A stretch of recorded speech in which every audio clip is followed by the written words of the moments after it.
Hello మన YouTube family, ఇలా చూడండి ఫేస్ ప్యాక్.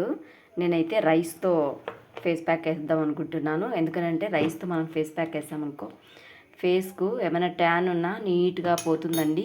ఇందులోకి నేను ఇంకా వేరే ఏం వేయట్లేదు. కొంచెం పాలు వేసేసి కలిపేసుకొని ఫేస్కి నీట్గా రుద్దేశామనుకో మట్టి మొత్తం పోతుందండి. చాలా బాగా పనిచేస్తుంది. ఇలా అయితే ట్రై చేయండి. నేనైతే ఇలానే ట్రై చేస్తాను. ఎప్పుడో వారానికి ఒకసారైనా నెలకు ఒకసారైనా నేను ఇలా ట్రై చేస్తాను. మీరు కూడా ఇలా ట్రై చేయండి. చాలా బాగా వర్కౌట్ అవుతుంది. మొహానికి ఉన్న మట్టి మొత్తం అయితే పోతుంది.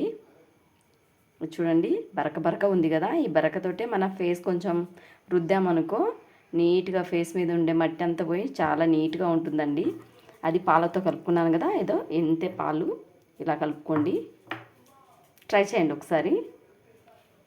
మన ఇంట్లో ఉండే వస్తువులతోటే మన ఫేస్ని అయితే చాలా అందంగా అయితే తయారు చేసుకోవచ్చు.